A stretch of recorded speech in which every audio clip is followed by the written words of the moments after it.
Welcome back to the deep dive. Today we're really getting into the weeds, looking at the fictional town of Poisonville. That's right. Famously known, or maybe infamously known, as Poisonville. Exactly. And this isn't some slow burn story of urban decay. Our sources detail a really rapid, almost engineered implosion. All orchestrated, really, by one operative. It's quite something. Maybe one of the most brutal examples in detective fiction of how you might, hypothetically, clean out a system that's just rotten to the core. And we see it all unfold through the eyes of this protagonist, simply called the Op. Yeah, just the Op. He's a detective, sent from the Continental Detective Agency's San Francisco office. He's our viewpoint character. So the sources lay out this city where, well, everything seems broken. The police, the courts, banks, even the newspapers, all controlled by just a few people. A tight grip. So our mission today, it's pretty straightforward, but I think crucial. We need to trace this sickness back to its roots. Who built this power structure? Why did it spin so wildly out of control? Right. Understand the foundation first. Then, yeah, we'll unpack the murder that kicks everything off, the one that drags the Op right into this mess. Benel Wilson. That's the one. And finally, and this is key, we really need to spend some time dissecting the Op's strategy. It's completely unorthodox. It's not about finding clues in the traditional sense. No, not at all. It's about manufacturing chaos, controlled chaos, or what he calls dynamite. And that idea, dynamite, it's absolutely central. The sources really present this whole thing as, well, a necessary evil, almost, a shortcut. Because the system itself is blocked. Completely. When the institutions are that corrupt, the only way to force change, the Op believes, is to make them turn on each other. He just needs to light the fuse. Okay, let's dig in. To understand why the cleanup had to be so extreme, we first need to get a handle on just how deep the rot went. Poisonville got that nickname, Poisonville, way before our Op showed up. This place was like the definition of a company town. Absolutely. Purpose-built. And the guy who built it, he ruled it like a king, an absolute monarch. That would be old Elihu Wilson. Elihu Wilson, yeah. The sources call him the Tsar of Poisonville, over and over. And it wasn't just a title. We're talking 4 decades of absolute control. It wasn't just owning the main business, was it? Oh, no. The sources are very clear. He owned the town, heart, soul, skin, and guts. That's a direct quote. It was total. And you see that when you look at what he actually owned. It's like a master class in vertical integration, but for control, not just profit. You nailed it. The Poisonville Mining Corporation, that was the economic engine, right? Controlled all the jobs, the pay. The lifeblood. Then the capital. He owned the First National Bank. So jobs and money locked down. But the information, too, that's crucial. Critical. He owned the only newspapers, the Morning Herald and the Evening Herald.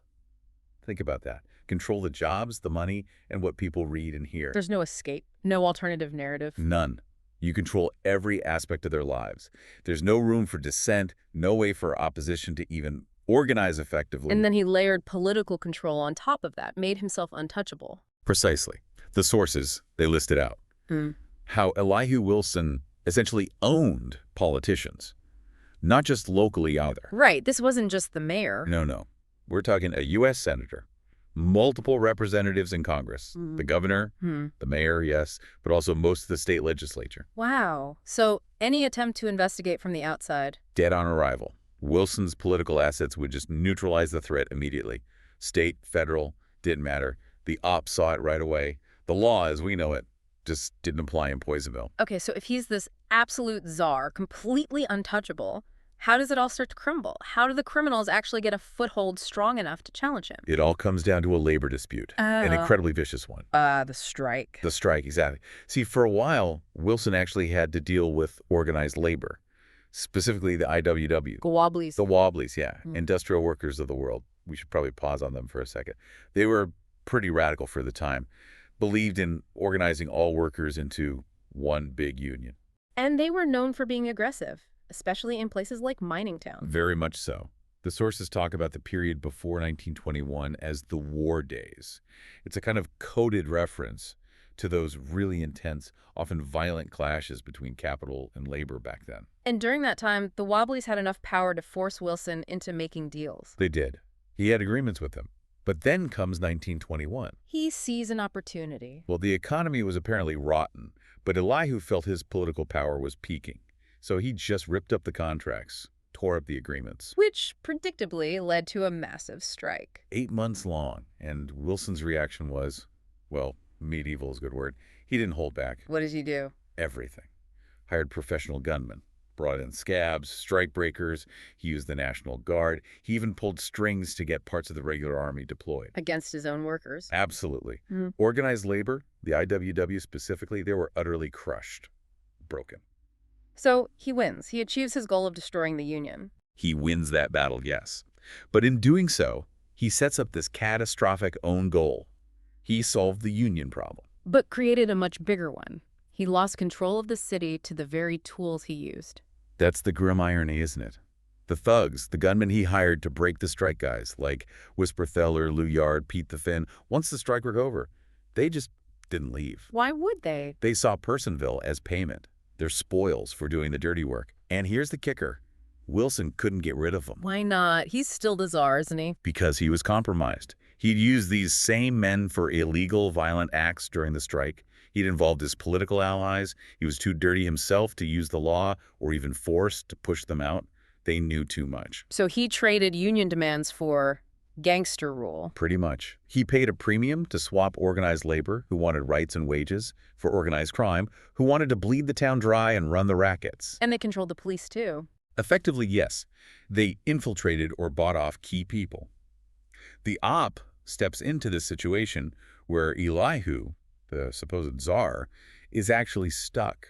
He handed the city over and wasn't strong enough or clean enough to take it back. A stalemate. A stalemate, exactly. This new criminal element, this sort of Continental Congress of crime, as the Op thinks of it, they're dug in.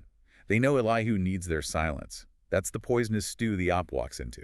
Right, so Elihu Wilson, he's desperate. He wants his town back, but he can't do it himself. So he calls the Continental Agency. He does. Ostensibly, he says he wants them to help his son, Donald Wilson. The one running the reform campaign. Yeah, Donald had recently come back home, taken over the newspapers, and started this big public push to clean up Poisonville. But before the Op even really gets his feet wet, Donald is murdered. Shot dead. Found in Hurricane Street. That's the spark that lights the fuse for the Op's direct involvement. And the immediate suspicion falls on the gangsters, right? Donald's campaign looks like a direct threat. Absolutely. Targeting vice and corruption sounds like you're going after Whisper Thaler's gambling dens and Pete the Finn's bootlegging operations. There's also that cynical take from the IWW chief, Bill Quint. Right. Quint suggests the whole reform thing was just a show. A monkey, he calls it. Yeah. Elihu using his son as a front to put pressure on the thugs without getting his own hands dirty again. So political motives, gang motives, that's the first layer. But the details around the murder point somewhere else almost immediately. Yeah, it gets messy fast. You've got Donald's wife, Mrs. Wilson. The Op finds her behavior really suspicious. That's what you do. Well, there's a mysterious phone call just before Donald is killed. She rushes out of the house, then comes back, and the Op notices this tiny detail. A dark stain on the green toe of her slipper. And she claimed Donald wasn't going to be home. Yeah, she told the Op he wouldn't be home that night. It all felt staged, off. And then there's Dinah Brand. She seems to be at the center of everything in Poisonville. She really is pivotal. Power, money, crime. Yeah. She operates right at that intersection. And Donald Wilson was killed near her house. Plus the money connection. The check. The big one. A certified check for $5,000 made out to Dinah Brand, found on Donald's body. Yeah. That immediately suggests blackmail or maybe an affair payoff, something tangled. And she's also connected to one of the main gangsters. She's Max Thaler's woman, Whisper Thaler, one of the top 3 bosses. But she also trades in information, plays all sides, and that check she deposits it the very next morning after the murder. So money, jealousy, gangs. Looks like a complex web. Thaler killing Donald over Dinah, or Mrs. Wilson acting out of jealousy or fear. Those are the obvious angles, the ones everyone expects. But this is where the Op really shows his skill. He cuts through all that noise surprisingly quickly. He realizes the obvious suspects aren't. Exactly. He identifies the real killer relatively early on, and it's someone completely outside that main power struggle. It's almost anticlimactic in a way. Who was it? Robert Albury. He was just a young assistant cashier at the First National Bank. Elihu Wilson's bank. The very same. Think about that. The murder that triggers the entire purge of Poisonville wasn't a gangster hit or a political assassination. It was committed by this seemingly minor employee. And the motive wasn't political either? No, it was pure, raw jealousy. Over Dinah Brand. Over Dinah Brand. Albury was her ex-boyfriend. But it wasn't just that Donald was seeing her. The real trigger, the thing that pushed him over the edge, was that check. The $5,000. Seeing that certified check. Proof that Donald was giving Dinah this huge sum of money. For Albury, it was confirmation. He hadn't just lost her to another man, he'd lost her to money, to a level of wealth he could never compete with. The sources say it drove him over the edge. But he didn't just snap, did he? The crime itself was calculated. Oh, incredibly calculated. That's the genius, or the chilling part of it. Albury knew he needed scapegoats immediately. He couldn't just kill Donald and hope to get away with it. So he framed the others? He used the situation. He actually used the bank's phone lines to call both Mrs. Wilson and Max Thaler. He timed it perfectly, drawing them both towards Dinah's house right around the time he planned to shoot Donald. Creating the perfect crime scene. Exactly. Donald dead near Dinah's place, with evidence of a large payment, his potentially jealous wife nearby, and Dinah's gangster boyfriend also drawn to the scene. It guaranteed multiple, very strong suspects right off the bat. Clever. And the gun. How did the op know him? The gun was key. Albury used a .32 caliber pistol. Pretty common. Could have been a bank gun. He apparently returned it to the paying teller's cage after the murder. Sloppy. Well, maybe panicked. The op put the pressure on him, talked ballistics, hinted he might pin it on Whisper Thaler. Albury tried to bluff, act all open about his past with Dinah. Overplayed his hand. Yeah, the op noted Albury was overdoing the frank and open business. That, combined with his general nervousness under pressure, cracked him. The op realized that the gun connection was the final piece. It really shows the cynicism of the town, doesn't it? Even a crime of passion gets twisted into this complex setup involving the major players. A little fish, driven mad by jealousy and money, manages to set off a bomb that could take down the big sharks. But look, the murder's solved now, technically. The op could just file his report and leave. But he doesn't. Because the job Elihu really hired him for cleaning up Poisonville hasn't even started yet. Right. Solving Donald's murder was just the entry fee. Now comes the main event. Elihu Wilson, he's shaken, maybe seeing an opportunity. He offers the op a huge retainer. $10,000. Big money back then. Huge. And crucially, he grants the op full authority to clean up the town. Carte blanche. And the op, being smart, gets this locked down immediately, right? He doesn't trust Elihu. Absolutely not. He knows Elihu is weak and easily swayed. Hey. He makes sure he gets the $10,000 retainer up front, and he gets that letter spelling out his authority, signed, sealed, delivered. No wiggle room. He anticipates Elihu getting cold feet later. He even tells Elihu later, "That's why I sewed you up." He knew the moment the cleanup got truly bloody or politically inconvenient, Elihu would try to stop it. This ensures the op can see it through no matter what. So this is the moment, the shift in strategy. The op decides conventional methods are useless. Completely useless. He explicitly lays it out. Arrests, pointless. Yeah. Evidence, means nothing. Trials, a joke. Why? Because the criminals own the courts. It's too slow, too compromised. The system can't fix itself. So he needs... Dynamite. Dynamite, his exact word. He needs to break the combination, as he puts it. Force the different criminal factions to turn on each other so violently they destroy themselves, have their knives in each other's backs. He's not looking for justice anymore. He's orchestrating a gang war. Self-destruction. Mutual self-destruction. It's a morally dark path, no question. The sources show him grappling with it. But in his assessment, it's the only way to achieve the goal. Okay, so his first move, the fight fix. This seems almost playful, but it's deadly serious in its intent. It's pure psychological warfare, designed specifically to sow distrust among the bosses, especially Whisper Thaler, the gambler. How does it start? He gets a genuine tip. Whisper Thaler himself lets slip that the main boxing match Ike Bush, who fights as Al Kennedy, versus Kid Cooper is fixed. Bush is supposed to take a dive in the 6th round. So the op could just use that info to bet. He could, but his goal is bigger. He weaponizes the information. He starts spreading the rumor that he heard from Thaler that the fix was in. Making it look like Thaler is bragging or leaking. Exactly. And it works. The betting odds flip dramatically.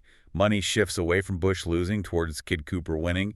It makes Thaler look like he's either unreliable or trying to manipulate the odds himself. But the real move is the reversal. He makes sure the fix doesn't happen. That's the masterstroke. He needs Al Kennedy, the fighter, to actually win, completely defying the fix and humiliating Thaler. How does he manage that? Kennedy's presumably been paid to lose? Blackmail. The op uses information he got from McSwain, that crooked ex-detective. Kennedy, it turns out, has a skeleton in his closet involving something called the Keystone Trust back in Philadelphia. Keystone Trust. Sounds serious. Financial crime. That's the implication. Embezzlement, fraud, something big enough to mean serious prison time if Philly found out. It's a crime completely outside Poisonville's sphere of influence. A lie whose power can't protect him from that. So the op threatens to expose him back east. Yep. Send him back to Philly to face the music. That threat is enough. Kennedy ignores the fixed money and fights for real. And the result? Spectacular chaos. Bush Al Kennedy wins by knockout. In the 4th round, not even the 6th. What's the fallout? Exactly what the op planned. Dinah Brand, who the op cleverly tipped off to switch her bets, makes a killing. This cements her reliance on the op. But the main target was Thaler. And Thaler's reputation is shredded. Among the gamblers, his crew, everyone. He looks foolish, maybe treacherous. The op created a major rift in the criminal underworld using nothing but information and leverage. No violence, just dynamite. Okay, first crack established. He immediately moves to widen it, right? Using an old murder. Yes, the Tim Noonan case.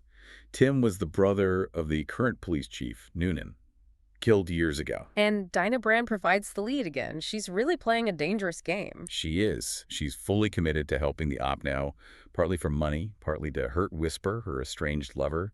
She tells the op that Whisper killed Tim Noonan, made it look like a suicide. And she has witnesses. She names Myrtle Jennison, who's apparently dying in the hospital, and crucially, McSwain, the ex-detective who supposedly helped cover it up back then. This looks tailor-made to turn Chief Noonan loose on Whisper Thaler, a personal vendetta. It seems perfect, but the op, he actually does some real detective work here. He senses something's off with McSwain's story. He suspects the cover-up guy. He focuses on McSwain, puts pressure on him, and McSwain eventually breaks. He confesses the truth. Which is? Tim Noonan, as he was dying, he didn't manage to say Max, her Max Thaler. He started to say Max. McSwain. McSwain killed Tim Noonan. The fixer was the killer all along. Okay, so now the op knows the truth. He can expose McSwain. But he doesn't. This is maybe the most cynical, calculated move yet. It shows the op is fully committed to the chaos strategy now. What does he do? He deliberately ignores the truth. He continues to use the false story that Whisper killed Tim to motivate Chief Noonan. He needs Noonan's official power, the police force, aimed squarely at Thaler's operation. Justice is irrelevant. Only the conflict matters. And the conflict is the goal, driving them into open warfare. He keeps McSwain's confession in his back pocket as leverage for later. And why did McSwain kill Tim, did he say? Oh, yes. Classic motive. He confessed to the op it was over a woman. Specifically, McSwain's own wife, Helen Albury. Wait, Helen Albury, any relation to Robert Albury, the bank cashier? That's the suffocating nature of Poisonville. Yes, she's related. It's this tangled, ingrown mess of jealousy, greed, murder, blackmail, often involving the same few families or people connected through affairs or marriage. Like everyone's caught in the same spiderweb, centered around Dinah Brand. It's not outside forces destroying the town. It's eating itself from the inside out. And the op sees that. He can't untangle it strand by strand. He decides he has to burn the whole web down. So he set the stage. Chief Noonan is gunning for Whisper Thaler based on a lie. And the op holds the real killer's confession. The dynamite is packed. Now he just needs to light the fuse. And that happens at the peace conference. Oh, the irony of that name. Hosted by Elihu Wilson, meant to look like he's trying to restore order. But it's the opposite. It's the detonation chamber. Pure theater. Completely. All the key players are there. Elihu, Pete the Finn, Rito Starkey, Whisper Thaler, Chief Noonan, and the op himself. He knows this is his chance to shatter whatever fragile alliances still exist. And he does it with carefully aimed information bombs. What's the first one? He starts by, ironically, pulling the rug out from under Chief Noonan's official vendetta. He publicly states that McSwain killed Tim Noonan, not Whisper. Wait, he reviews the truth now, after using the lie. Yes. It's brilliant manipulation. By revealing the truth now, in front of everyone, he strips Noonan of his righteous cause against Whisper. It makes Noonan look foolish, manipulated, and weakens his standing among the other bosses. Undercuts his authority. Completely. And then, while Noonan is reeling, the op drops the real bombshell. He exposes Noonan's role in that first National Bank robbery. The one they tried to pin on Whisper. Exactly. But it was far worse than just looking the other way. The op lays it all out. Noonan actively partnered with Reno Starkey's gang for the job. The chief of police working with gangsters on a major robbery. Worse. Noonan cleared the streets, made sure the getaway was smooth, and then, to create confusion and maybe frame Whisper, Noonan personally murdered one of his own officers, Jerry Hooper, at the scene. He killed one of his own men. Yes. This revelation just blows the whole room apart. It proves the chief of police is arguably the most treacherous criminal among them. Elihu looks like a fool for trusting him, and none of the other criminals can trust Noonan anymore. The combination is broken. Shattered. Yeah. Instantly. There's no coming back from that exposure. And Pete the Finn, the bootlegger, he immediately sees his chance. He jumps on the weakened Noonan. What does he do? Demands money. $25,000, claiming it's compensation because Noonan's men had recently raided his liquor warehouses. It's pure opportunism, kicking Noonan while he's down. So the meeting ends not in peace, but in open hostility. Declarations of war, basically. The op has successfully turned them all against each other, and the violence starts almost immediately. The harvest, as the book calls it, begins that very night. Who's the first to go? Chief Noonan. Shot dead getting out of his car later that night. Reno Starkey quickly spreads the word. It was Whisper's crew, just adding fuel to the fire. One down. But then comes the really pivotal death. The one that shakes the up himself, Brand. Yes. This is a dark moment, psychologically devastating for the op. He wakes up sometime later on the floor of Dinah's house. What happened? He'd been drinking gin with her, but it was laced with laudanum. He's completely disoriented, and he finds himself holding an ice pick. The same ice pick that's buried in Dinah Brand's chest. She's dead. Oh, God. And he doesn't know. He doesn't know if he did it. In his drugged state, did he kill her? His first instinct, though, is pure professional training. Cover his tracks. Meticulously. Wipes his prints off everything, the glasses, the bottles, the ice pick handle, cleans up the scene as best he can and gets out. But the doubt lingers. Did he kill her? Why would he even consider it? He's not a murderer like that. It's the town. It's Poisonville. Yeah. He explicitly says it later. The town has made him blood simple. He'd been planning deaths, manipulating people towards violence, maybe even starting to enjoy the chaos a little. Taking satisfaction in it. Yeah. He fears the poison of the town has seeped into him, that maybe he finally crossed the line from manipulator to killer. It's a crisis of identity for him. Am I still a detective, or have I become what I'm fighting? That's heavy. But the corruption around Dinah's death doesn't stop there, does it? The police who find her. Oh, it gets worse. The two detectives who officially discover the body, guys named Shep and Vanneman, they don't report it right away. What do they do? They loot the place first, steal her money, her jewelry, and crucially, they find and steal a packet of letters. Not just any letters. Elihu Wilson's love letters to Dinah Brand. Highly compromising stuff. These patrolmen see a murder scene, and their first thought is petty theft and finding blackmail material. It shows the rock goes all the way down. Unbelievable. And the main killing spree continues. Oh, yeah. Whisper Thaler is next. He's hiding out, paranoid. Dan Rolfe finds him. Who's Dan Rolfe? He was Dinah's other hanger-on, described as a lunger, likely meaning he had tuberculosis, and also a laudanum addict. He apparently confronts Whisper, maybe blaming him for Dinah's death, and stabs him. With the same ice pick. With the same ice pick. It's making the rounds. Whisper manages to shoot Rolfe, killing him. But then Whisper dies from the stab wound, too. Two more down. The Ops dynamite is really working now. It's a chain reaction of self-destruction. The main players are falling like dominoes. And then comes Pete the Finn. The bootlegger boss. How does he go? Reno Starkey takes him out. Reno, who's now emerging as maybe the last man standing among the original plotters. His crew dynamites Pete the Finn's hideout up in Whiskey Town. Literally dynamite. Symbolic. Very. As Pete stumbles out of the wreckage, Reno Starkey personally shoots him 4 times. Kills him dead. That's the third major boss eliminated. So almost all the original gangster leadership is gone. Yard, Noonan, Whisper, Pete the Finn. Wiped out, mostly by each other, thanks to the Op's manipulations. But through all this, the Op is still carrying that awful uncertainty about Dinah Brand. Did I do it? Am I a monster? Does he find out? He does, and it's the final confession that ties it all up. He tracks down Reno Starkey, who's been wounded in all the fighting and is dying. And Reno confesses. In his last breaths, Reno admits it, tells the Op, "Sure, I killed the bitch." Yeah. Meaning Dinah. Why? Reno claimed Dinah had tried to set him up somehow. So he went there, found the Op, passed out from the drug gin, saw his opportunity, used the ice pick, and left the Op holding him. Framed him perfectly. Wow. So the Op didn't kill her. He didn't. He was drugged and framed. It must have been, well, a complicated relief. He didn't cross that final moral line. But he came terrifyingly close to believing he had. He saw how the town could make him capable of it. Exactly. He engineered the conditions for mass murder, even if he didn't pull the trigger on Dinah. He achieved his goal, the destruction of the leadership, but the method was pure, indiscriminate violence. He knew how to push their buttons, knew they'd kill each other if pushed hard enough. He understood their greed, their paranoia, their ruthlessness. He just weaponized it against them. Okay, so the main gangsters are dead or dying. The city is in chaos. What's the final move? How does the op actually clean it up? Well, the criminal leadership is gone, but the corrupt system is still there. The police are still crooked. Elihu Wilson is still trying to manage the situation without losing face or power.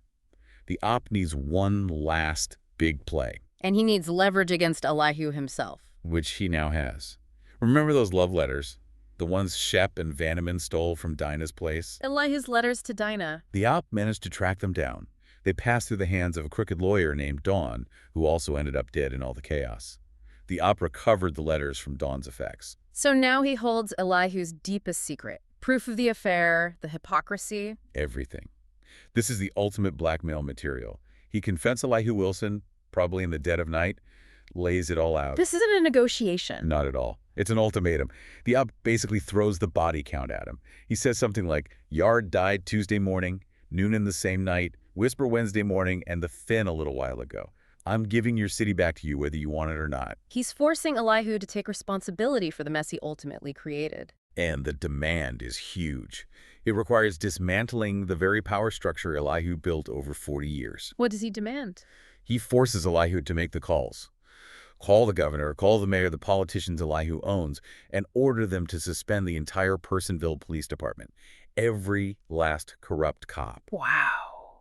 And replace them with what? Bring in the National Guard. Impose martial law. Basically, an outside military force has to come in to keep order because the local institutions are completely shattered and untrustworthy. Does Elihu do it? Instantly. The threat of those letters going public, exposing his affair, his lies. It's too much. He caves completely. The Guard rolls in. So Elihu gets his town back, but the op doesn't seem to see it as a clean victory. Not at all. His assessment is incredibly cynical. He remarks that Elihu gets Poisonville back, all nice and clean and ready to go to the dogs again. Meaning the cleanup is just temporary. He thinks so. He destroyed the specific criminals who are running things now. But he didn't fix the underlying problems. Elihu's greed is still there. The potential for corruption is still there.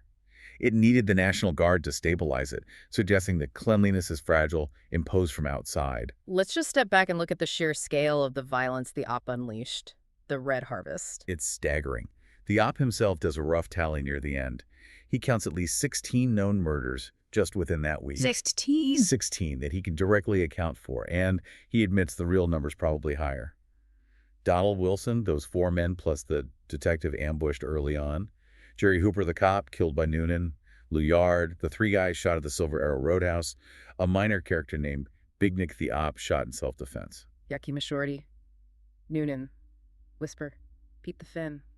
Rolf. Right, it's a bloodbath. And it includes the complete elimination of almost all the original criminal bosses he was targeting. His methods were brutal, but undeniably effective in decapitating the leadership. But the cost, the impact on the op himself seems to be the real takeaway here. That's the core of it, I think. His final reckoning is with himself. He realizes the methods have fundamentally changed him, poisoned him. What did he say? He remembers looking at Chief Noonan, knowing Noonan was about to die because of the chain of events he'd set in motion, and feeling warm and happy inside. That realization horrifies him. That he enjoyed it. Yes. He says, quote, "It's this damn town. Poisonville is right. It's poisoned me." He acknowledges he could have achieved the final result, getting Elihu to clean house through less bloody means. He had the McSwain confession, the threat of exposure. But he chose the dynamite. He chose the path of chaos, of letting them kill each other. He admits it was easier, maybe surer, and disturbingly more satisfying to him in that moment. This getting a rear out of planning deaths, he says, is not natural to me. He feels he succeeded, but lost a part of himself doing it. Became the thing he was fighting. Or dangerously close to it. He recognized he had to embrace the town's sickness to cure it, even temporarily. In the very end, his actions show this turmoil, right? He doesn't stick around. No way. He makes sure the National Guard is in place, things are stable for now, but then he gets out. He even sends his partner, Dick Foley, who had briefly joined him, back to San Francisco immediately. Keep him away from the fallout, keep him clean. Foley had suspected the op might have killed Dinah, too. Right, even his partner saw how far the op might have gone. So the op leaves Poisonville, goes to Ogden, registers under a fake name, and he spends a week writing his reports for the agency. Reports that probably don't tell the whole story. He knows they won't. He mentions preparing reports that gloss over the sheer number of rules, laws, and lies he broke. He anticipates his boss, the old man back in San Francisco, will absolutely hate the methods, even if the result, a town purged of its criminal leadership, is what they technically wanted. So the final picture is success, but at a terrible cost. He had to become, if not a monster, then certainly a morally compromised force of nature to break Poisonville's evil. He cleaned the town, but he couldn't leave the poison behind entirely. It stayed with him. What a journey. I mean, this deep dive into the sources, it really lays bare the mechanics of how a system can collapse and the extreme measures someone might take to force a reset. Yeah, it shows that in a place like Poisonville, standard detective work, standard justice, it was completely neutered. Meaningless. The only tool left in the box, according to the Op's logic, was that dynamite. Calculated chaos. And we saw just how potent information could be as a weapon, whether as a certified check, or a rumor about a fixed fight. or even twisting the truth about a dying man's last word. Right. Each piece of information, deployed strategically, created this unstoppable momentum towards conflict and change.